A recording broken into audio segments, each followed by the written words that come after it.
जी, आज मैं आपको पढ़ाऊँगी लैंग्वेज अक्रॉस द सर्कुलम पाठ्यक्रम के तहत भाषा। ये है केयूके यूनिवर्सिटी की है और बीएड फर्स्ट ईयर का है। एग्ज़ाम जो है 4th का ए पार्ट है। इसका फर्स्ट क्वेश्चन है जी, what is language? Discuss in detail. What do you understand by language? Describe in detail.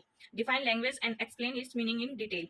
तो देखो जी, इसमें क्या है कि इसमें पूछा है कि लैंग्वेज क्या होती है, वो डिटेल के अंदर बताऊँ मैं, ठीक है? सब में यही है, तीनों क्वेश्चन एक जैसे हैं, बस बोलने का तरीका थोड़ा-सा अलग है, ठीक है जी?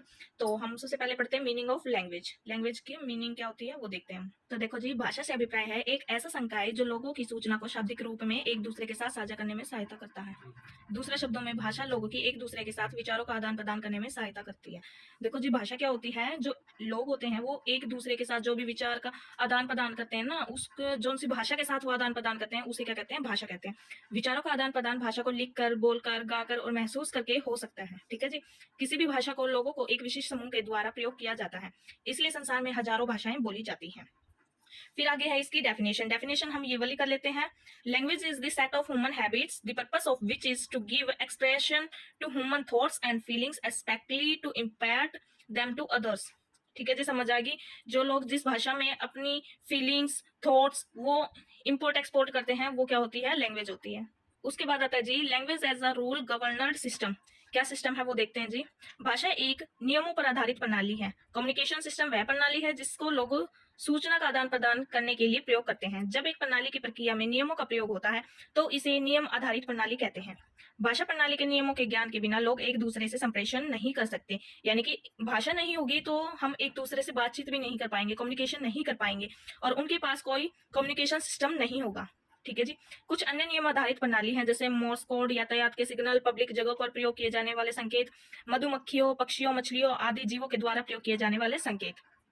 भाषा की कुछ विशेषताएं हैं जो हैं वो हम देखते हैं। फर्स्ट है लैंग्वेज साइन। कुछ साइन भी होते हैं लैंग्वेज के, कौन कौन से होते हैं देखते हैं क्या कुछ होता है। किसी भी समुदाय के द्वारा बोले जाने वाली भाषा में विशिष्ट प्रतीकों का एक सेट होता है। इन चिन्हों में ध्वनि, शब्द, विराम चिन्ह या किसी वार्तालाप के बीच में एक चुप्पी आदि शामिल होते हैं। ये सभी अर्थ को समझाने में सहायक हैं। भाषा के चिन्ह दो स्तरों पर कार्य करते हैं। कौन कौन से? पहला स्तर है भौतिक रूप से। इस रूप में ये चिन्ह ध्वनि, लेख या दिखाई देने वाले संकेतों के रूप में हो सकते हैं। दूसरे स्तर पर कौन सा होता है चिन्ह? भाषा का चिन्ह कोई संदेश देते हैं जिसका एक अर्थ होता है। भाषा के चिन्हों के इस गुण को समझने के लिए बत्तख शब्द को लीजिए। इस शब्द के सभी अक्षर विभिन्न ध्वनियों का प्रतिनिधित्व करते हैं। ये सभी ध्वनियां मिलकर एक शब्द का निर्माण करती है जो एक विशिष्ट यह अर्थ देता है। भाषा के चिन्ह हमारे द्वारा किसी भी ज्ञानेंद्रिय के माध्यम से प्राप्त किए जा सकते हैं। जैसे हम भाषा के चिन्हों को देखकर पढ़ सकते हैं, किसी के द्वारा बोला हुआ सुन सकते हैं या ठोस रूप में देख सकते हैं। जैसे नृत्य की भाषा को समझना, खुद हुए शब्दों को उंगलियों की सहायता से महसूस भी कर सकते हैं, जैसे कि ब्रेल लिपि में होता है। तो आगे देखो जी, प्रतीकों के प्रकार यानी टाइप्स ऑफ साइन। साइन के टाइप्स आ गए हैं, देखते हैं कौन कौन से टाइप्स होते हैं। भाषा के चिन्ह मनमाने हो सकते हैं। मनमाने चिन्ह वे होते हैं जिनका अर्थ के साथ कोई सैद्धांतिक संबंध नहीं होता। ठीक है, उदाहरण आप खुद पढ़ सकते हैं, देख लीजिए। उदाहरण के लिए है अमेरिकन इंग्लिश में दीवार का वह भाग जो किसी कमरे में आने जाने के रास्ते को खोलता या बंद करता है डोर कहलाता है। ठीक है, ये तो आप सभी को पता ही है। आने जाने का जो रास्ता होता है उसको क्या बोलते हैं, किसके द्वारा जाते हैं हम? डोर खोल के या बंद करके हम। ठीक है, इस शब्द का अर्थ किसी दूसरी भाषा में कुछ और भी हो सकता है। इस शब्द का एक विशेष अर्थ हमें उस समय लगता है जब हमें किसी भाषा के संदर्भ में इसका अनुभव होता है या जब हमें ऐसा पढ़ाया जाता है। इस प्रकार विभिन्न शब्दों के अर्थ किसी संस्कृति विशेष से संबंधित होते हैं। ऐसे चिन्ह मनमाने होते हैं। एक अन्य उदाहरण देखो, एक कोए की आवाज को संयुक्त राज्य अमेरिका में क्रोनिया शायद ये काओ कहते हैं, फ्रांस में इसे क्राओ कहते हैं, स्वीडन में इसे क्रैक्स कहते हैं। इस प्रकार विभिन्न ध्वनियां विभिन्न संस्कृतियों में एक ही अर्थ के लिए प्रयोग की जाती है। दूसरे प्रकार के चिन्ह दृश्यात्मक और श्रव्यात्मक हो सकते हैं। उदाहरण के लिए किसी चूहे की तस्वीर हमें चूहे की अवधारणा को समझाती है। इसी प्रकार रोड पर यातायात के चिन्ह भी विभिन्न प्रकार के संदेश देते हैं। कैसे?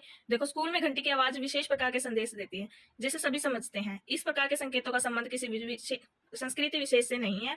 एक अंग्रेजी बोलने वाला, हिंदी बोलने वाला, जर्मन बोलने वाला बराबर रूप से चूहे की तस्वीर को देखकर एक ही अर्थ निकालेंगे।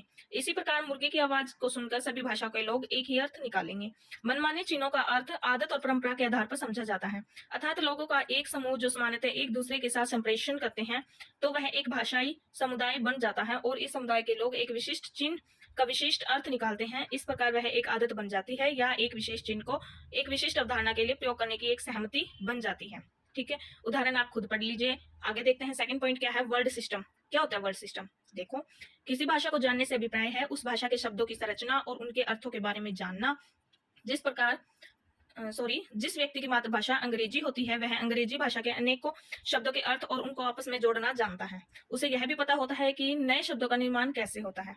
इस प्रकार शब्दों के विभिन्न प्रकार से प्रयोग करने की योग्यता ही किसी भाषा को जानना है। ठीक है जी। आगे है सेंटेंस स्ट्रक्चर। वाक्यों की संरचना कैसे होती है? कैसे होती है जी, देखते हैं। किसी भाषा को बोलने वाले लोग वाक्यों का निर्माण करना जानते हैं। यदि कोई व्यक्ति गलत वाक्य बोल रहा है तो उन्हें तुरंत पता लग जाता है कि वाक्य गलत बोला गया है या वाक्य की संरचना सही नहीं है।